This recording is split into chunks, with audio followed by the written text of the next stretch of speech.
Hello everybody, welcome to StraightA, Dawson here, back with a NFL Week 10 recap. I know it's been a few days since I uploaded. I don't know, for some reason, on Friday, once I got uploaded on Friday, I want to take the weekend off, need a little recharge a little bit. Still putting out 5 videos a week at least.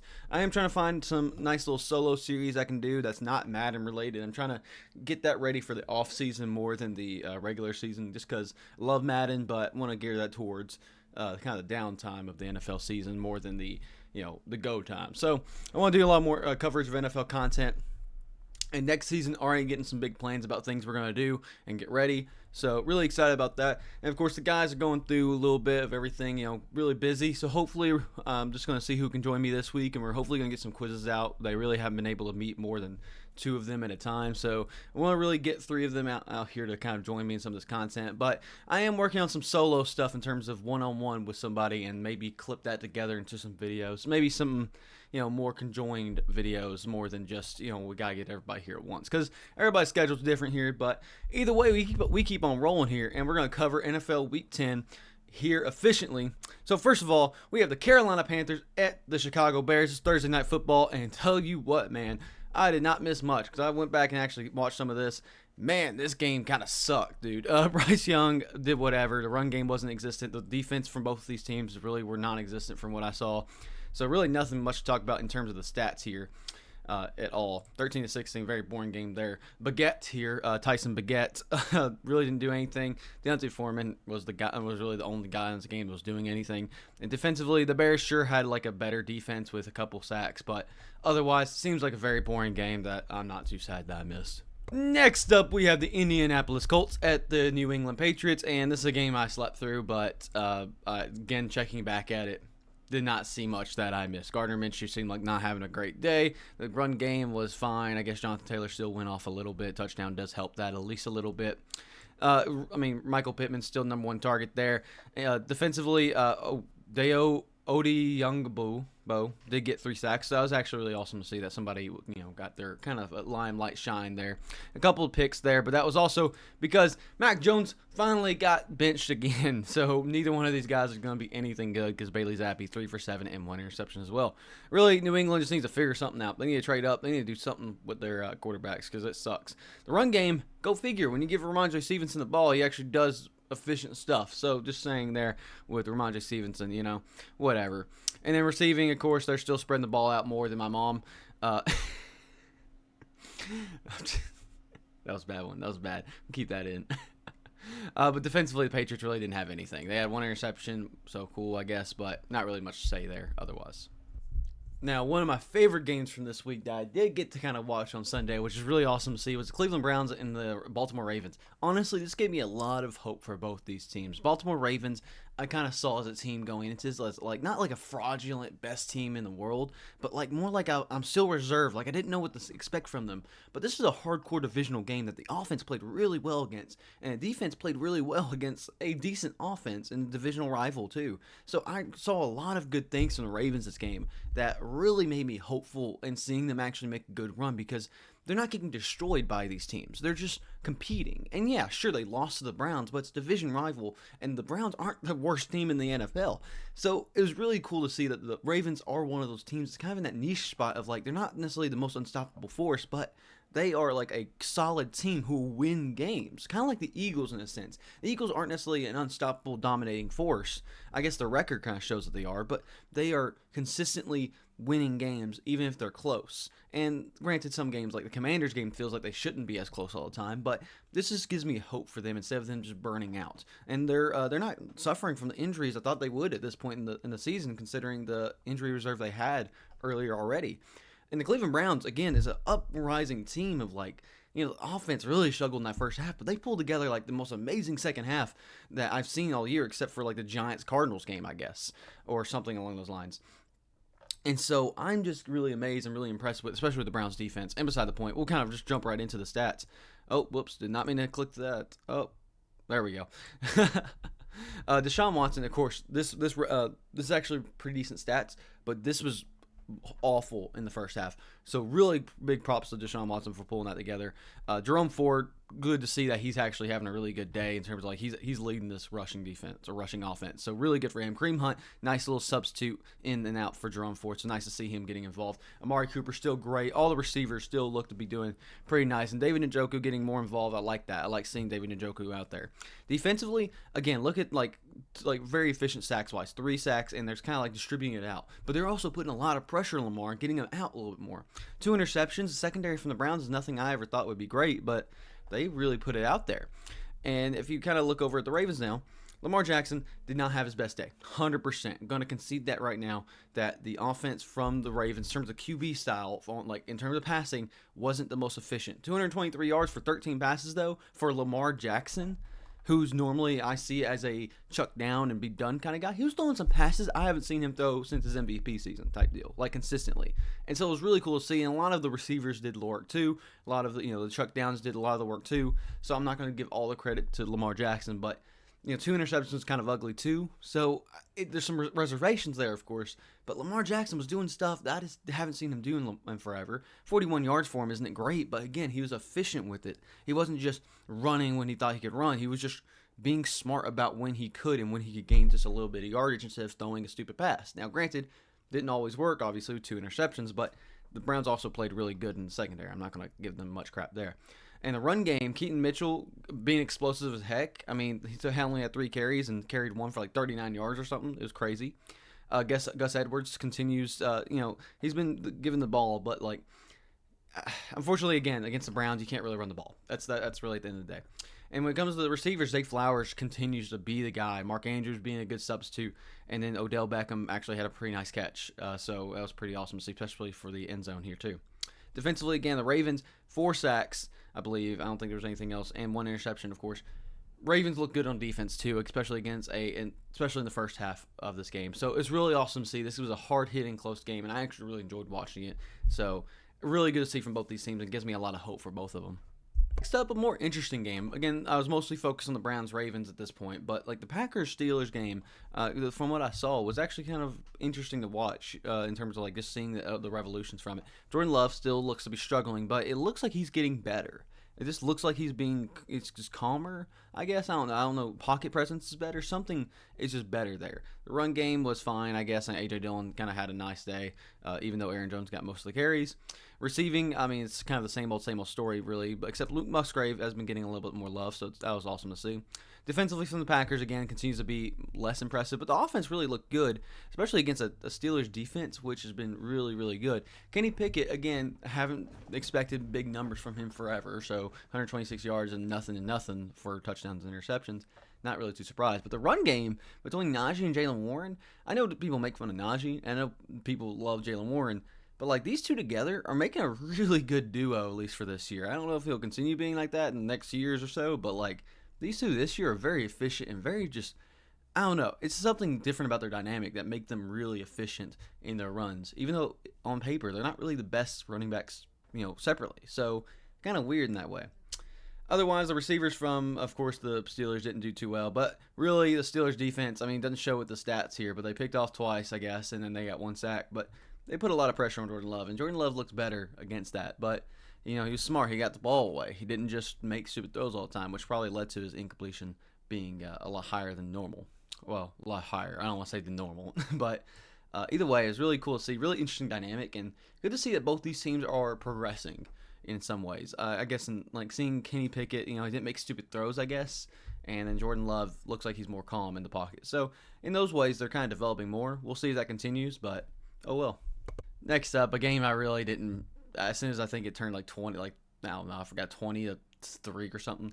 I was kind of like, yep, I'm done. The 49ers blew out the Jaguars, and I don't even know how I'm going to factor this into my power rankings, to be honest with you. Brock Purdy came back and was doing amazing. I knew it was going to be a good game for 49ers. Didn't think it was going to be this good of a game. Chris McCaffrey finally ended a streak. He did not get a touchdown this game. He's still very good and very efficient. Debo still getting involved quite a bit in the run game.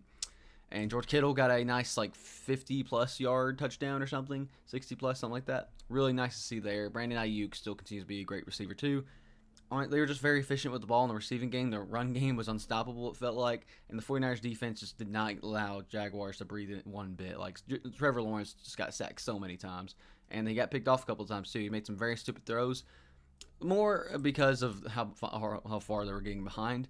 But, I mean, again, it's on you. You have to, rally that together. And so, Trevor Lawrence is not one of his best games, I'll be honest with you. I don't know if there's anything inherently wrong with how he played, but, like, it just was more of like a snowball effect of like something went wrong, another thing went wrong, and kept on going down. Can't really say much else because Travis Etienne really didn't help him out too much in that. I mean, granted, he didn't get many reps to do so, but either way, Christian Kirk was, like the main target there. Calvin Ridley continues to not get reps in terms of actual targets.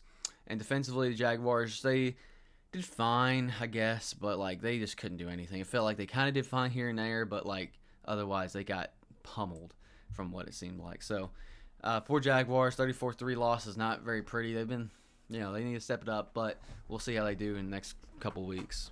And we're continuing the Josh Dobbs tour, of course. And that's going to end next week, as you'll see in my predictions video, or our predictions video, whoever's there. That this 27-19, short-lived, they're going to meet their end next week. But beside the point, this is apparently a really interesting game. One of my friends is actually a big Saints fan. Of course, the Saints are my favorite NFC team, but haven't been too invested in them this season. One of my friends said this is actually a pretty interesting game. Unfortunately, Derek Carr did get hurt. I think he suffered like a shoulder injury or some kind of arm injury. So it was kind of sad. I think it was the first half or right as the second half was going or something. I forgot. But yeah, unfortunately, hopefully he gets better. But beside the point, Jameis Winston got some reps and actually got 2 touchdowns, 2 interceptions. So, oh well. Derek Carr, for when he was out there, was efficient, I guess. Rushing from Alvin Kamara was not very good because I do remember the Vikings got off to a very strong start from what it seemed like. But it was awesome to see that the Saints were kind of rallying back a little bit. Receiving, Chris Olave was actually really good. And A.T. Perry, what the hell? Beside the point. Whatever there. Defensively, the Saints look fine. I mean, they look about how good as they could. They more stepped up in the second half than the first half, but beside the point. Josh Dobbs, though, looking like a dominant force, 268 yards, 1 touchdown. Even though they weren't the most efficient on the ground, of course, I know Alexander Madison suffered a concussion, I believe. So Ty Chandler stepped up a little bit. Was fairly okay, I guess, but like could be better. Hopefully Alexander Madison gets better soon. But T.J. Hawkinson, is he the best tight end in the league? Is he the new Travis Kelce? He just might be. He is really, really good. And Josh Dobbs and him have a great connection. Josh Dobbs loves him. Defensively from the Vikings, I mean, they did good. I mean, there's not much to say. They've been stepping up more and more, and they really stepped it up this week. 2 picks, nothing to sneeze at, and 3 sacks? Not too shabby for this week. So, really cool to see. I love the Vikings doing well, especially having such a bad start, and me having so much hope for them, and I'm glad they're building that back up for me. And the Saints, hopefully they can get something going either with Jameis Winston or if Derek Carr comes back. Hopefully they can get something going because they're kind of, they're kind of drowning a little bit, to be honest with you. And everybody cried out at once because the Bengals lost to the Texans. This is a crazy deal here because C.J. Stroud, I'm so impressed with him. I'm so impressed with this man. Seeing some of the things I saw from the highlights and from the little bits of the replay on the red zone or whatever. 356 yards, 1 touchdown, 1 interception. Against, whatever. Bengals defense is not like the most stellar thing in the world, but against the Bengals, who just also put up those points, the Texans should be patting themselves on the back because Devin Singletary also freaking amazing. I know they gave him 30 carries, but I mean, at times they had to. They felt like they had to punch it in more. But Devin Singletary is the clear guy there for the rushing, and it should be no surprise. Receiving, Noah Brown. What the hell, dude? Gosh, you want to calm down a little bit? 172 yards, 7 targets, or 7 receptions, probably 10 targets, I think. Crazy. Defensively, Texans stepped it up so big for this game. Against a Bengals offense that was going to destroy them if they didn't. Sheldon Rankins, 3 sacks is nothing to sneeze at. And 2 picks? Shaquille Griffin and DeAndre Houston Carson.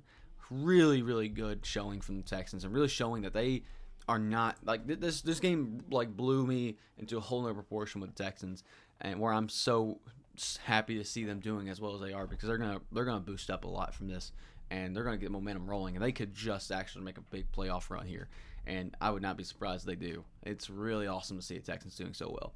Not to crap on the Bengals because Joe Burrow put up 347 yards, 2 picks that one of them was pretty nasty too, and 2 touchdowns.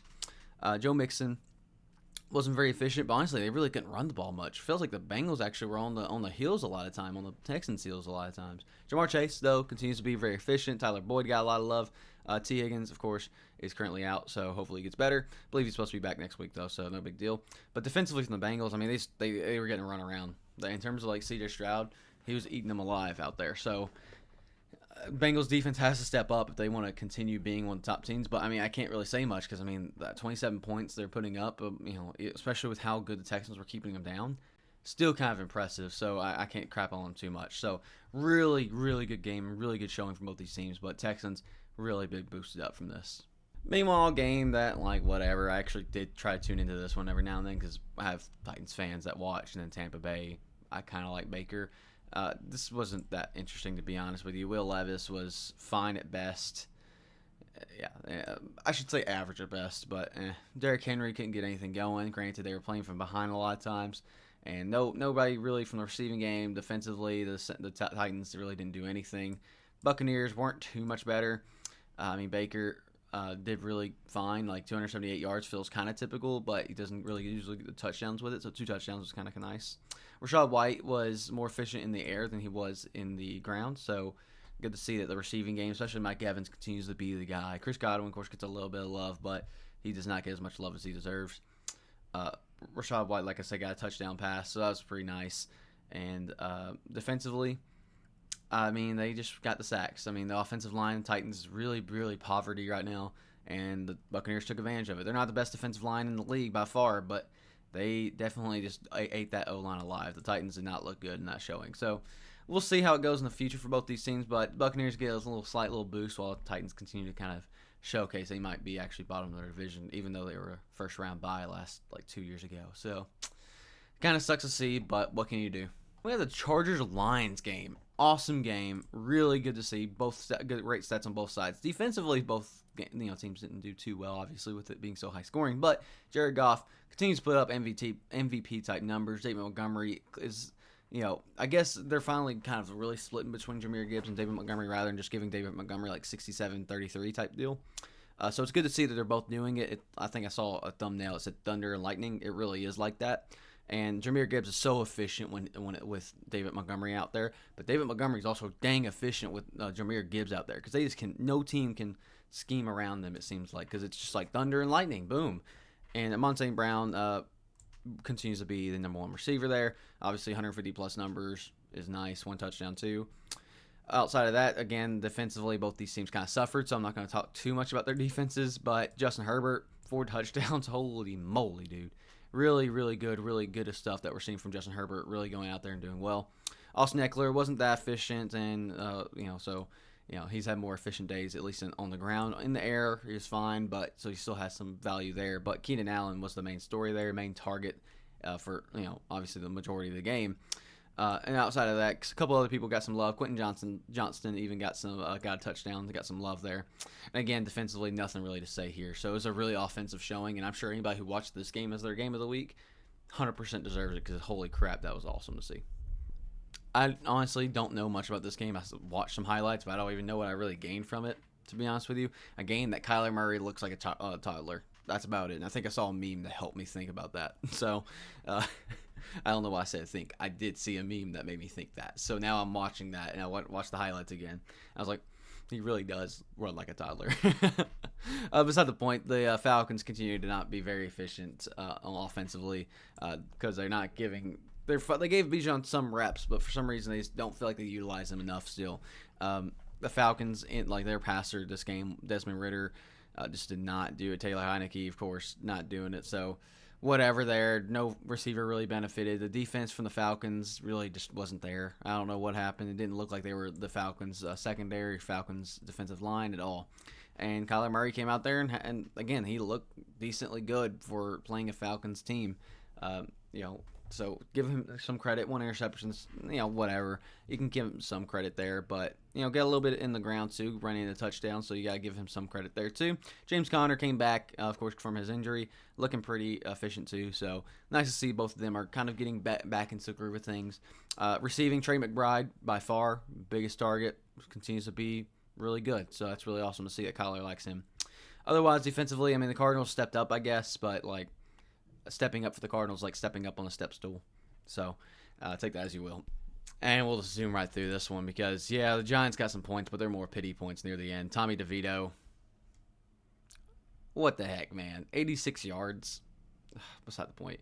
Saquon ran into the dirt this time, so that was good. No receiver benefited. The Giants on defense freaking sucked. Nothing new there. I'm gonna praise the numbers here that we're seeing on the screen, but like, is it really that impressive when by the fourth quarter this game is well and done? Honestly, by the second quarter or by the end of the third quarter, or halfway through the third quarter, it was done. So I don't know how much credit I can give against a really bad defense, but either way, the Cowboys, Dak Prescott, 404 yards, 4 touchdowns, and only 1 interception. Pretty nice. Cooper Rush even went out there and did a little bit. Run game. Now they're giving to Rico Dowdle, whatever, a little bit too. So they're giving him some reps along with Tony Pollard. And he's actually quite efficient too. So people better beware. Rico Dowdle looks pretty dang good out there. Outside of that, receiving game, Brandon Cooks just emerged from the dead and decided to be good. Even though Brandon Cooks is not that old. I don't know why I said from the dead, like he's an old, like, dust of a person. But, like, he just ran out there and had a re-emergence game. CeeDee Lamb obviously had a really good game. Had a really good game for multiple times now. Michael Gallup came out there and did a little bit. Jake Ferguson got a little bit of love. So, really good to see. The Cowboys defense, actually, for an offensive line, an offense that I thought they would get more better numbers, but obviously they did really good because they just kept stopping the Giants. The Giants didn't have any breathing room, but you would think they got more flashy numbers from the defense versus the offensive line stuff. So, whatever there. But yeah, Cowboys easily took this. Another game I really wasn't really too invested in, so I'm not going to talk too much about. But sure, Sam Howell looked good from what it seemed like. Sam Howell continues to be fine. So, that's kind of awesome to see.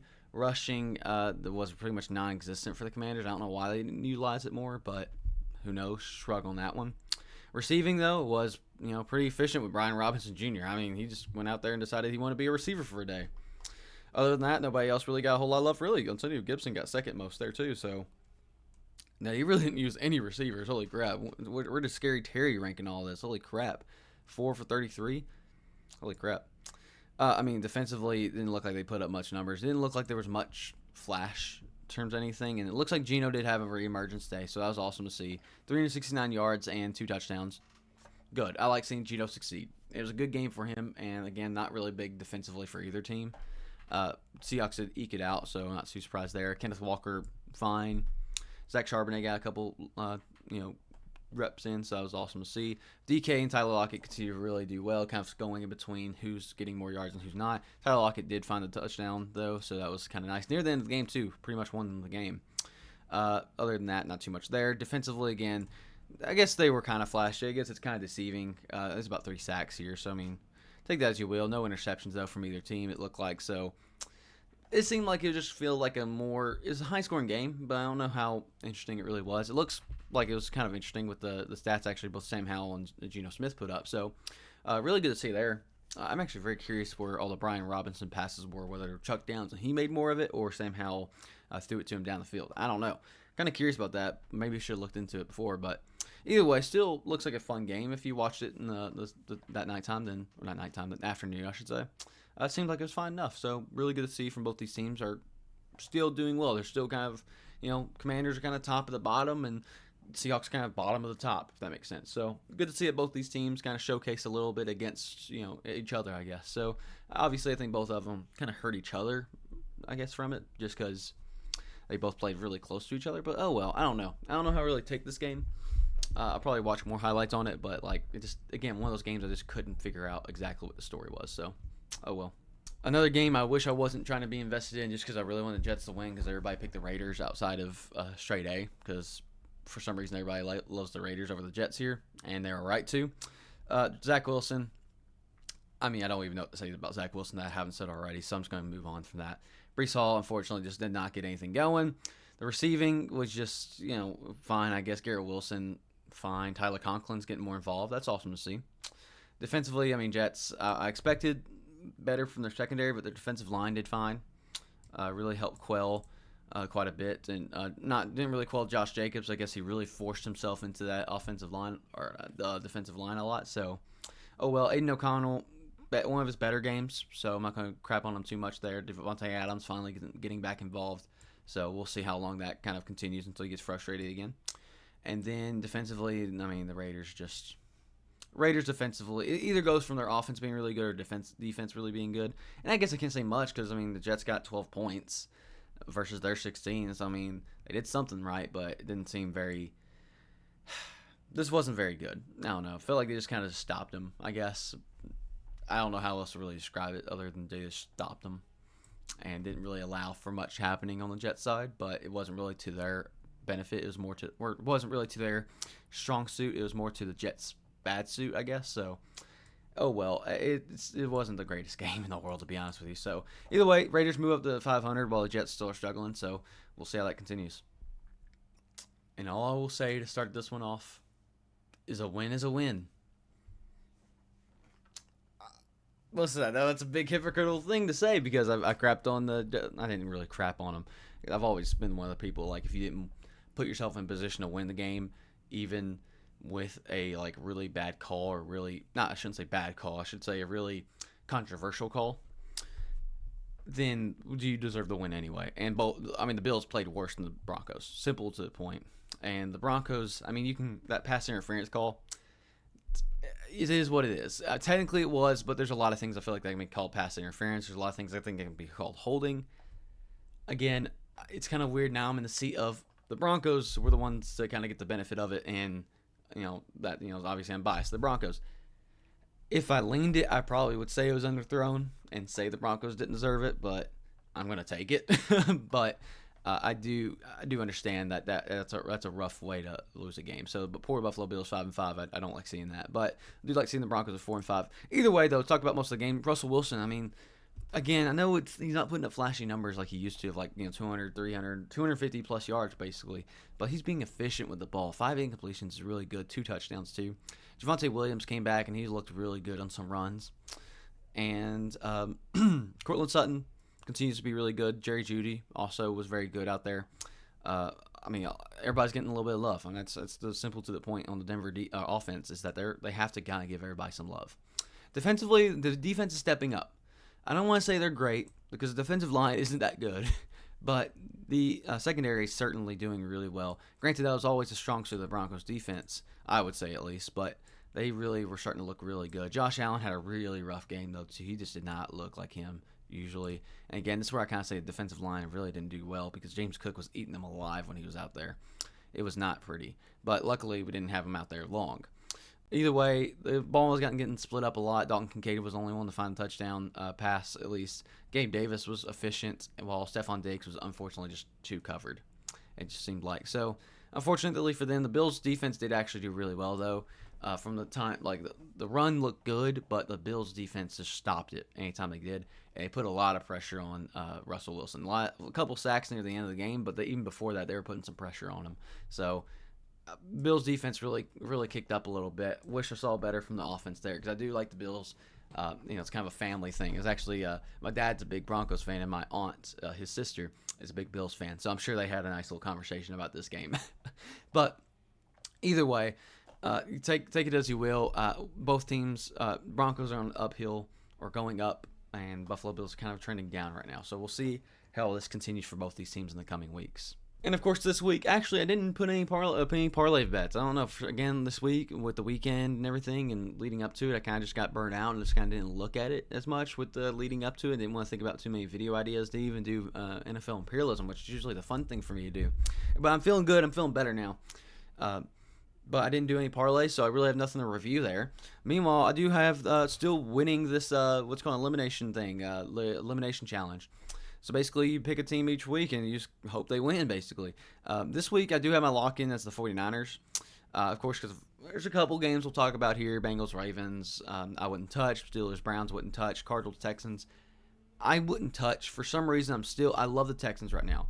And honestly, if you're being the most efficient with your elimination picks, you probably want to pick the Texans, to be honest with you, because it's probably one of the better lock-ins, but I'm still nervous.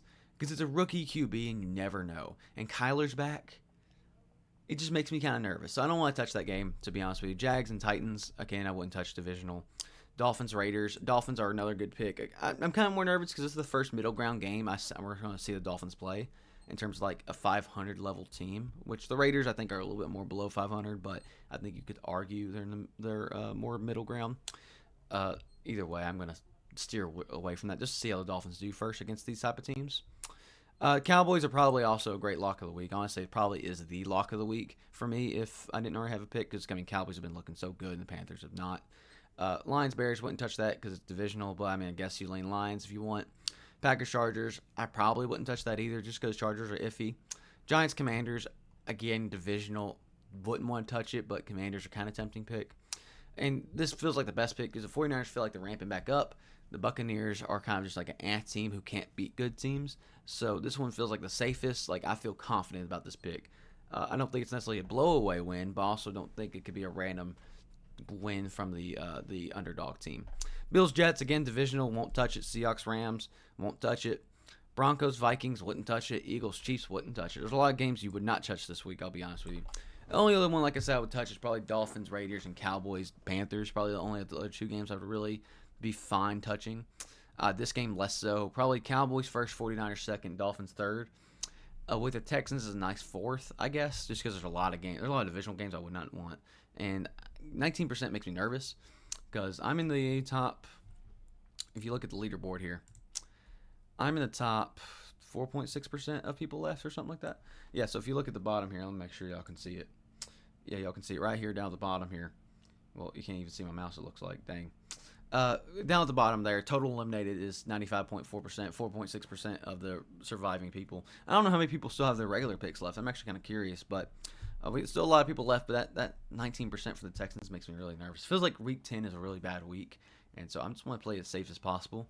Granted, I've been playing safe as possible for every week, so we'll see how long that really lasts me, where I have to take risks later in the season, but we'll see. I've liked that I made it this far. This is the second time I've ever done this, and I got eliminated last year, so cool to see that I'm still in this, and it's actually a lot harder than I thought it'd be, so really cool that this is still going. Either way, though, that was hopefully a quicker video for y'all to watch and kind of get a review nice and going. Hopefully tonight I'm gonna record some things for predictions of power rank and stuff like that, no matter what. So hopefully you guys can join me. Hopefully we get some recordings for quizzes done, and hopefully I can figure out another series, kind of help bypass the time that we have. I'm still getting Madden NFL Imperialism out. Probably won't reach the goal I want. I'm aiming for Saturday, but it's gonna be really, really close because I'm almost finished with Imperialism, but like it's in that weird phase. I still have to edit a lot, and I edit while the video's going, or while I'm playing the game, or not playing the game, but watching the game. So it kind of helps efficiency, but we'll see. It might line up just fine. But beside the point, hope you guys enjoyed. Please tune in. Leave a suggestion down below for anything you want to see. And StraightA Dawson is out. Take care, guys.